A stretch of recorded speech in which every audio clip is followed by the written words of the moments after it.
Vous avez une pression relative. The incisal border goes down. Got it? Yeah. So here he is at the end of his treatment. What did I wear now? Aligners. I made a hard case simple, and now I can finish it with regular aligners without reducing the quality of my treatment. Why did I not begin with aligners? Why? Aligners are not good levelers. When you try to level with aligners, a curve of speed needs space to level. If you have something encapsulated, it won't level out. And those engineers, wherever, in Align, ClearCorrect, Straumann, wherever, blah, blah, they keep coming up with G8, G9, G10, and they still haven't put in their heads that they need space to be able to level. So if they open those aligners, maybe we will be able to level someday. Or if they have some sort of skeletal anchorage, they will be able to level, but not just by regular encapsulation, because it doesn't go. Someone of the young students asked me, what if we tie back arch wires when we are leveling? No. Don't do that. If you want to level, you have to let it go. Otherwise, it's not going to level. The Angle Society that I belong to, you have to take a prospective exam showing cases throughout the period. It took me 4 years to get in. You have to take, first year, 6 treated cases in the last 3 years. Second year, 10 cases that will be evaluated prospectively till the end of 6 of these 10. The questions the Americans ask me all the time was, why do you use stainless steel wires? We don't use it. I said, you don't level your curves of speed. You can only level curve of speed if you use stainless steel wires. Is it good? Yes, it's perfect. They're cheap, they're nice, and they work. And I love them. So here he is at the end of his treatment. Did we improve his gummy smile? No. I knew I wouldn't. But what did I do for him? I leveled out his gummy smile. Now he has gingival display from one corner to the mouth to the other corner of the mouth. Does it bother him? No. Does it bother me? A little bit. Will it improve? Yes, with age. So he's fine. He's a handsome young boy. Upper incisor display, was it changed? No. So, did I correct his deep bite? Yes, I did. How did I do that? So, leveling the curve of speed is something that needs space. If you don't have space, you will not be able to level it out. There's no way to level a curve of speed without incisor proclination. If you don't want to procline incisors and you have a deep curve of speed, you will need space. Either IPR or extraction. This is something for you not to forget. Or distalization, obviously. There are cases that I put mini vis at the back and I pull it back while I'm leveling so I don't have. Usually surgical cases. Class 2 surgical cases, I put screws in the buccal shelf and I pull them back so I don't have to extract premolars. You like that, didn't you? Okay, now this is something people don't talk about. Posterior underdevelopment. And this is something that I really like because no one talks about it. That's just why I like it. What happens with posterior underdevelopment? You're going to have a deep bite because you have those squashed little faces. You don't have a lot of this in Morocco. Morocco is like Brazil. But if I'm talking in Europe, or if I'm talking in the north of the United States, they don't have lower facial thirds. They're all squashed with their chin forward and very concave facial profiles. Well, it happened that my sister my middle sister, got married to an American with a squashed face and a large chin and no facial profile, no lips. And this is my oldest niece, Anna Julia. She is now 16. Her mother came up to me and said, Flavia, I don't like Anna Julia's face. She looks old. I said, I know she looks old. She has your husband's mouth. She doesn't have a lower facial third. And can you see her lips? Can you see her profile? It's as if now the blanket is too long. Yep. It was too short in the Bite Pro.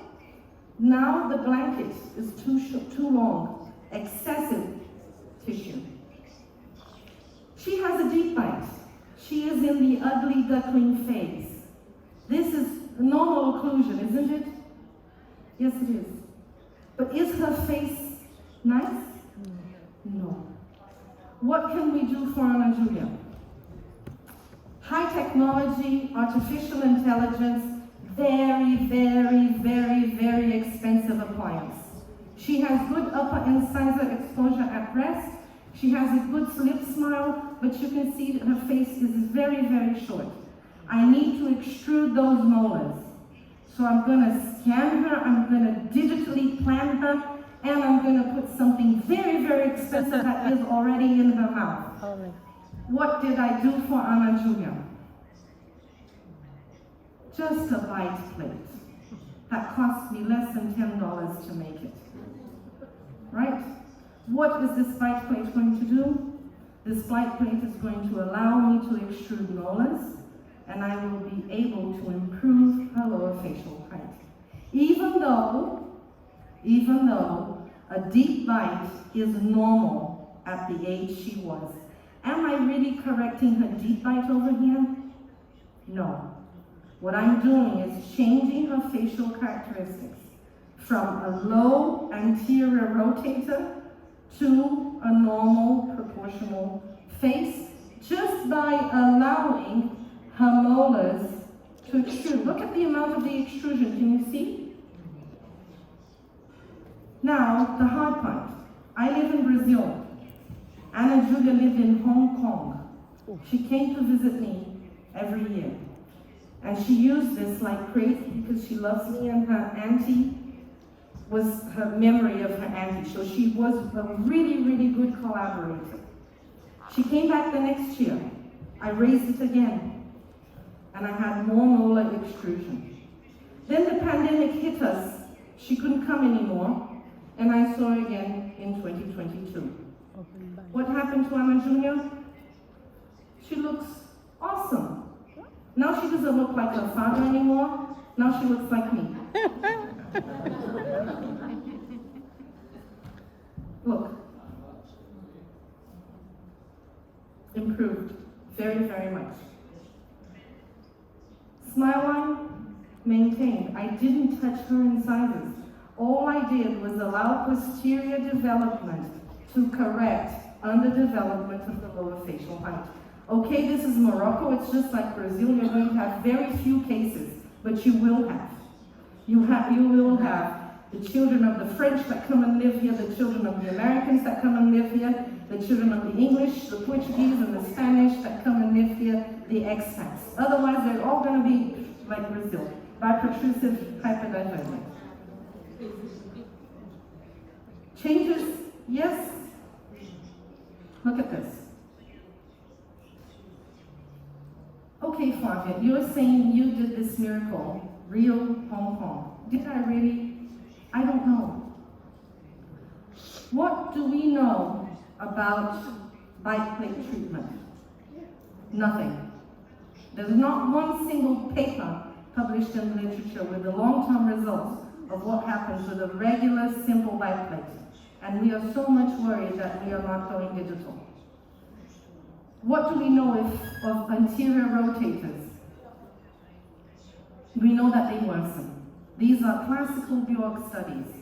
So probably she could have become worse. What would be the adequate time to treat? We don't know. This study published by Bassetti and collaborators evaluated the early or late treatment of deep bite, but the only variable they looked at was deep bite correction. They didn't evaluate facial changes. And that's our goal. And number 3, is there a limit for alveolar vertical growth? If I kept opening, would these teeth meet forever? What do we know? We don't. So this is the next study that I promise I will bring to Morocco when I come back. We are exactly doing this with the group in Florence, with Lorenzo Franchi and collaborators. They have the non-treated group, and I am treating the short faces with bite plates. The only difference from Ana Julia is we are not using removable bite plates. We are using a transpalatal Nance button. Do you know what a Nance button is? Yes. On the anterior region, so that I don't have the variable of collaboration.